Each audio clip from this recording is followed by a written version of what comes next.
આજે પણ દેશમાં જો કોઈનું સૌથી મોટું શોષણ થતું હોય તો એ આપણા આદિવાસી સમાજનું થાય છે. દેશ આઝાદ થઈ ગયો પણ આજે પણ આદિવાસી સમાજ ગુલામીનું મહેસૂસ કરી રહ્યો છે. આજે પણ મનુવાદી શાસન ચાલે છે, સામંતશાહી શાસન ચાલે છે. આજે પણ આદિવાસી સમાજ પોતાની પ્રકૃતિ, પોતાની સંસ્કૃતિ, પોતાના સમાજ સાથે છીનબીન થઈ ગયો છે. આજે દેશમાં ડેમના નામે, આજે દેશમાં જીએમડીસી, જીઆઈડીસીના નામે, ખાણોની ખોદાણના નામે, રોડના નામે, મોટા પ્રોજેક્ટોના નામે, રહેણોના નામે, કોરિડોરોના નામે સૌથી વધારે જો કોઈને વિસ્થાપિત કરવામાં આવ્યા હોય તો એ આજે આદિવાસીઓને કરવામાં આવ્યા છે.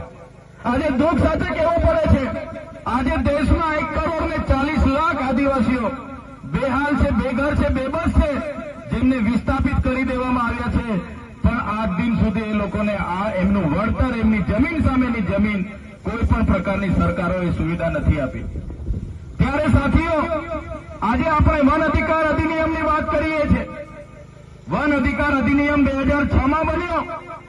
એના પહેલા પણ 1980માં વન અધિકાર કાનૂન બન્યો હતો. ત્યારે પણ આ લોકોએ આપણા લોકોને જે જંગલની જમીન ખેડતા હતા એમને અધિકારના દાવાઓ નહોતા આપ્યા. આદિવાસી જંગલ ખાતું કહેવા માંગતું હોય કે આ જમીનો અમારી છે, ત્યારે હું આજના મંચ પરથી કહેવા માંગુ છું જંગલ ખાતાને પણ, તમારું જંગલ ખાતું તો 1927માં બન્યું છે. અમારા લોકો હજારો વર્ષથી અહીંયા રહે છે અને જે દિવસે અમારા લોકોને હેરાન કરશો તે દિવસે આદિવાસી વિસ્તારોમાંથી તમારા જંગલ ખાતાને પણ દૂર કરતા અમને વાર નહીં લાગે. તમારા જંગલ ખાતાને પણ આદિવાસી વિસ્તારોમાંથી અમે હટાવી દઈશું, ઘૂસવા નહીં દઈએ. અનુસૂચિત વિસ્તાર છે અમારો, અહીં પૈસા એક્ટ લાગુ છે. અનુસૂચિત વિસ્તાર હોવાના નાતે બંધારણની 244(1) ના આર્ટિકલ પ્રમાણે, 13 ની કલમ પ્રમાણે આ વિસ્તારમાં કોઈ સરકારની, કોઈ જંગલ ખાતાની કે કોઈની જમીન નથી. આ વિસ્તારમાં જો કોઈની જમીન હોય એ તમામ જમીનો અમારા આદિવાસીઓની છે, આદિવાસીઓ સાચવેલી. આજે જંગલો દેખાય છે એ કોઈ જંગલો જંગલ ખાતાએ નથી બનાવ્યા. આ તમામ જંગલો કુદરતી રીતે બનેલા છે. અમારા આદિવાસીઓ પેડને પણ પૂજે છે, નદીને પણ પૂજે છે, પહાડને પણ પૂજે છે, જીવજંતુને પણ પૂજે છે, સાપને પણ પૂજે છે, વાઘને પણ પૂજે છે. આ પ્રકૃતિનું ના જંગલોનું કોઈ સાચવવા હોય તો એ અમારો આદિવાસી સમાજે સાચવવા છે, નહીં કે કોઈ જંગલ ખાતાએ.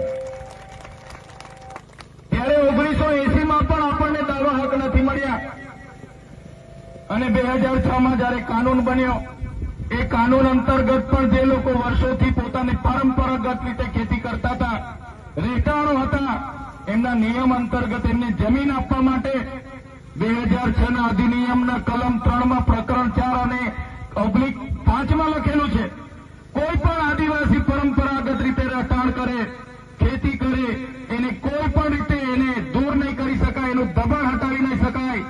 એની માન્યતા જ્યારે પણ એની ખરાઈ કરવાની થાય, એની ખરાઈ કર્યા સિવાય ક્યારે પણ આદિવાસીને કનગડત નહીં કરી શકાય. એ સુપ્રીમ કોર્ટનું જજમેન્ટ છે, છતાં આ જંગલ ખાતાવાળા હેરાન કરે.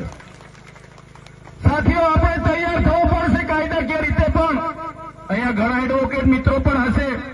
જો સુપ્રીમ કોર્ટ આવું કહેતી હોય અને આ ફોરેસ્ટવાળા એમની મનમાની કરતા હોય તો કોર્ટ ઓફ કન્ડેમ કરવા માટે પણ આપણે તૈયાર રહેવું પડશે.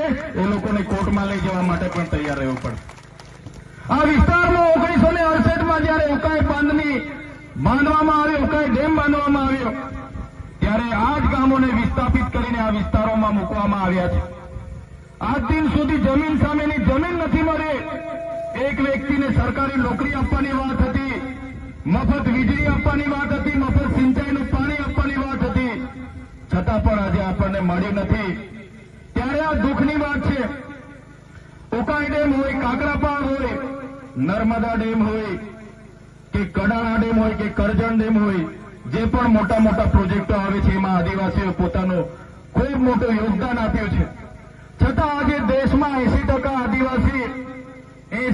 આદિવાસી ગરીબી રેખાની નીચે જીવે છે. કહેવાય છે કે ખનિજ સંપદા પૂરા દેશમાં 85% આદિવાસી વિસ્તારોમાં છે. આદિવાસી વિસ્તારોમાં આટલું મોટા પ્રમાણમાં ખનિજો હોવા છતાં આ પરિસ્થિતિ આપણી પેદા થઈ છે. ત્યારે સાથીઓ, આજના આ મંચ પરથી કહેવા માંગીએ છીએ